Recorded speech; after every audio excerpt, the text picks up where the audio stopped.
যুক্তরাষ্ট্র ও ইসরায়েলের জন্য বড় দুঃসংবাদ। ইরান তৈরি করছে ২৫০০ ক্ষেপণাস্ত্র। তবে কি এসব মিসাইল দিয়েই এবার ইহুদিবাদীদের বিরুদ্ধে গর্জে উঠবে ইরান? দেশটি কি সত্যি চীনের কাছ থেকে ক্ষেপণাস্ত্র তৈরির প্রয়োজনীয় রসদ আনছে? যদিও সম্প্রতি ইসরায়েলের প্রধানমন্ত্রী বেনিয়ামিন নেতানিয়াহু দাবি তুলেন যে ইরানের সামরিক শক্তি বৃদ্ধি করতে গুরুত্বপূর্ণ ভূমিকা পালন করছে প্রেসিডেন্ট শি জিনপিং এর নেতৃত্বাধীন চীন। তাহলে কি এজন্যই চীন সফরে গিয়েছিলেন মার্কিন প্রেসিডেন্ট ডোনাল্ড ট্রাম্প? মধ্যপ্রাচ্যে থাকা যুক্তরাষ্ট্রের প্রতিটি সামরিক ঘাঁটিকে মিসাইল দিয়েই টার্গেটে রেখেছে তেহরান। সম্প্রতি এমন হুঁশিয়ারি দিয়েছে ইরানের সর্বোচ্চ প্রতিরক্ষা বাহিনী IRGC। প্রশ্ন হলো, ইরানের ক্ষেপণাস্ত্র কেন্দ্রগুলোকে ধ্বংস করতে আবারও কি দেশটিতে আক্রমণ চালাবে ইহুদিবাদীরা? ইরানের মিসাইল কার্যক্রমকে বন্ধ করতে বহুদিন ধরেই ষড়যন্ত্র চালিয়ে আসছে যুক্তরাষ্ট্র ও ইসরায়েল। এ নিয়ে বেশ কয়েক দফায় ইরানের বিরুদ্ধে বাণিজ্যিক নিষেধাজ্ঞাও আরোপ করেছে মার্কিন প্রশাসন। তবুও কোনোভাবেই তেহরানকে দমাতে সফল হয়নি ইহুদিবাদীরা।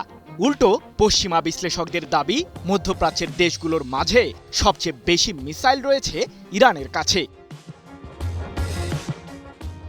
এমনকি সাম্প্রতিক যুদ্ধে ইরানের বিভিন্ন জায়গায় ছড়িয়ে ছিটিয়ে থাকা দেশটির ক্ষেপণাস্ত্র কেন্দ্রগুলোকে লক্ষ্য করে বোমা হামলাও চালায় যুক্তরাষ্ট্র ও ইসরায়েল। এরপরই মার্কিন প্রেসিডেন্ট ট্রাম্প দাবি করেন যে পুরোপুরি ধ্বংস হয়েছে ইরানের ক্ষেপণাস্ত্র কার্যক্রম। অথচ তার প্রশাসনের গোয়েন্দা সংস্থা CIA সম্প্রতি জানায়, মোট মিসাইলের মাঝে এখনও ৭০% ক্ষেপণাস্ত্র মজুদ আছে ইরানের সামরিক বহরে, যা দিয়ে কয়েক মাস যাবৎ ইহুদিবাদীদের বিরুদ্ধে যুদ্ধ চালিয়ে যেতে পারবে তেহরান। তুমুল এই উত্তেজনার মাঝেই ট্রাম্প ও নেতানিয়াহুর মনে ভয় ধরানোর মতো খবর প্রকাশ করল যুক্তরাজ্য ভিত্তিক সংবাদ মাধ্যম ইরান ইন্টারন্যাশনাল। তুরস্ক ও সংযুক্ত আরব আমিরাতের সহায়তায় চীনের একটি সামরিক কোম্পানি ইরানের কাছে ব্যালিস্টিক মিসাইলে ব্যবহৃত প্রয়োজনীয় রাসায়নিক পদার্থ পাঠাচ্ছে।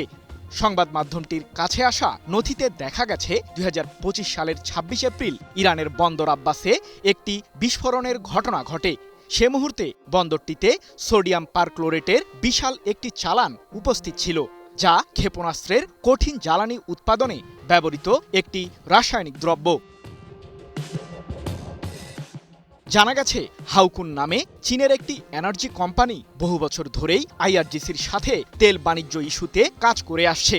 এমনকি সাম্প্রতিক সময়ে ইরানের সর্বোচ্চ প্রতিরক্ষা বাহিনীটিকে $1 বিলিয়ন প্রদান করেছে চীনের এই কোম্পানিটি। শুধু তাই নয়, ২০০০ টন সোডিয়াম ক্লোরেট এবং ১০,০০০ টন সোডিয়াম পারক্লোরেটের বিশাল একটি চালান ইরানে পাঠানোর পরিকল্পনাও করেছিল হাউকুন নামের ওই কোম্পানি, যার মাধ্যমে ২৫০০ মিসাইলের জ্বালানির চাহিদা পূরণ করত তেহরান।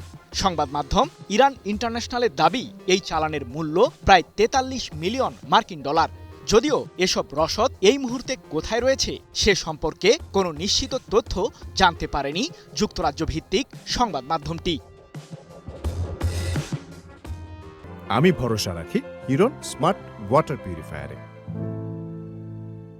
এর আগে চলতি মাসে ইসরায়েলের প্রধানমন্ত্রী নেতানিয়াহু অভিযোগ করে বলেন যে ইরানের ক্ষেপণাস্ত্র তৈরিতে ব্যাপক সহযোগিতা করছে চীন সরকার।